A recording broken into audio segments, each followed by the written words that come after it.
6 ট্রাইনিয়াল conference আগত 20-21 আছিল এতিয়া 19-20 হইব বিটিসি অঞ্চলত যেটো ইয়াং জেনারেশন এই ইয়াং জেনারেশনক আমি কেনেকে আমি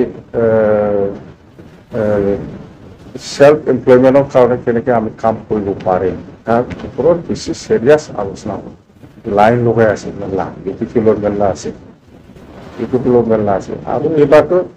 চেন্ট্ৰেল হওক প্ৰাইমাৰী হওক ডিষ্ট্ৰিক্ট হওক আবচুল লিটাৰ হওক ইউটিউব লিটাৰ হওক আহিবৰ কাৰণে লাইন লৈ আছে আমি আজকে লৈ আছো আপোনালোকে চিন্তা কৰিব নালাগে দেখিব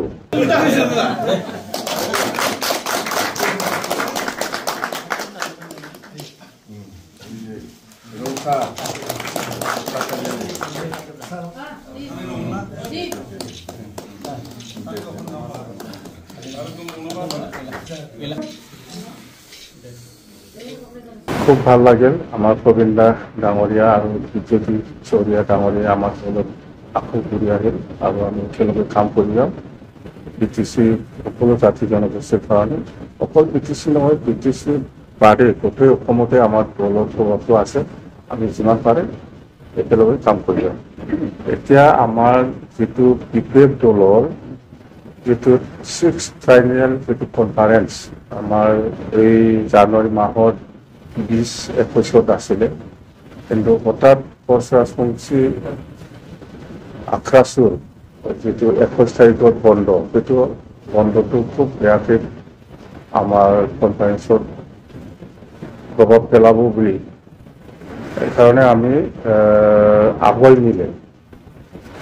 19 और 20 तारीखत है होगा আগত 20-21 আছিল এতিয়া আমি একদিন আগুৱাই পেলাই 19 তাৰিখত সিডাব্লিউসি হ'ব আৰু 20 তাৰিখত ডেলিগেট সেশন হ'ব আৰু ওপেন মিটিং হ'ব এই কথাটো মই আপোনালোকক জনাইছো আৰু এই কনফাৰেন্সটো খুব গুৰুত্বপূৰ্ণ হ'ব আমাৰ সিডাব্লিউসি হওক ডেলিগেট সেশন হওক খুব গুৰুত্বপূৰ্ণ হ'ব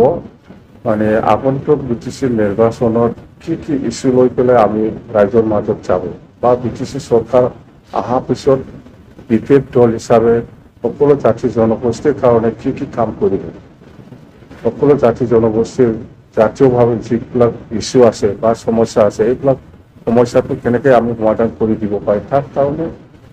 ইয়াৰ ওপৰতো মানে খুব সিৰিয়াছলি আলোচনা হ'ব আমাৰ এই সিডাব্লিউসি আৰু ডেলিগেট সেশনত আৰু আমি আজিলৈকে আমি যিখিনি প্ৰচাৰ কৰি আছো যেনিবা আমি চৰকাৰ আহিলে মাটিৰ পাট্টা দিম সেইবিলাক এই ডেলিগেট হাউচ আৰু সিডাব্লিউসিত ভালকে আলোচনা কৰি কিনে আমি ডিচিশ্যন লওঁ আৰু ইয়াৰ বাদে আমি ইয়াং জেনেৰেশ্যন যিটো বেকাৰ সমস্যা আমি সেইটো কেনেকৈ সমাধান কৰিব পাৰে তাৰ কাৰণে আমি চৰকাৰ অহাৰ পিছত 100 কোটি আমি ব্যৱহাৰ কৰিব বিচাৰিছোঁ সেইবিলাক পইচাটো কেনেকৈ কি লাইনত আমি ব্যৱহাৰ কৰিম যুৱক যুৱতী যেটো যুৱক যুৱতী সকলৰ কাৰণে এইবিলাক আমি ভালকে আলোচনা কৰিম আৰু আমি যেনিবা সেল্ফ হেল্প গ্ৰুপক আমি বছৰত 50 কোটি আমি ব্যৱহাৰ কৰিব বিচাৰিছোঁ সেইবিলাক কেনেকৈ আমি ইউটিলাইজ কৰিম বা আমি বিপেড দলে যদি চৰকাৰত আহে আমি বিটিচি অঞ্চলত হায়াৰ ছেকেণ্ডাৰী আৰু মেট্ৰিক পাছ হোৱা 10th সকলক আমি এককালীন সাহায্য দিব বিচাৰিছে সেইবিলাকক আমি ভালকে আলোচনা কৰি পেলাই কেনেকৈ দিয়া যায় সেইটো আমি ডিচিশ্যনত আনিম আৰু ইয়াৰ বাদে আমি গৰীবসকলৰ কাৰণে বছৰত 50 কোটি আমি ব্যৱহাৰ কৰিম কেনেকৈ আমি ব্যৱহাৰ কৰিম কি ষ্টাইলত এইবিলাক আমি প্ৰত্যেক কিবাটো আমি আলোচনা কৰিবলৈ ডিচিশ্যন ল'ম মুঠতে খুব গুৰুত্বপূৰ্ণ হ'ব এই কনফাৰেন্সটো 6 ট্রাইনিয়াল কনফারেন্স আগত 20-21 আছিল এতিয়া 19-20 হইব তো আপোনালোকেও আহক প্ৰচাৰ কৰিবৰ কাৰণে আহক ভাল হ'ব খুব সিৰিয়াছ ডিসকাশন হ'ব মুঠতে আমি বিটিসি অঞ্চলত যেটো ইয়াং জেনাৰেশন এই ইয়াং জেনাৰেশনক আমি কেনেকৈ আমি সেলফ এমপ্লয়মেন্টৰ কাৰণে কেনেকৈ আমি কাম কৰিব পাৰিম তাৰ ওপৰত বেছি সিৰিয়াছ আলোচনা হ'ব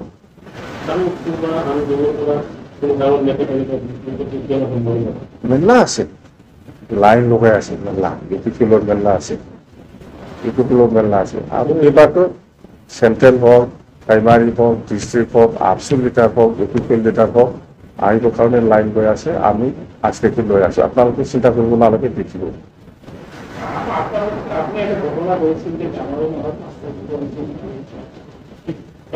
নাই নাই, 15 তাৰিখটো লাষ্ট ডেট আছিল, আকৌ আমি এক্সটেণ্ড কৰিছোঁ জানুৱাৰী 31 তাৰিখলৈকে। আজিলৈকে এতিয়া 40টা সমষ্টিৰ ভিতৰত 30-35টাটো আহিছে, 35 ক'ব লাগে, আৰু আহি আছে মেলা বিৰাট যিমান। একটা সমষ্টিতে 4জন 5জন, ক'ৰবাত 6জন, ক'ৰবাত 3জন, বিৰাট যিমান, চিন্তা নাই দেই, হ'ব, থেংক ইউ।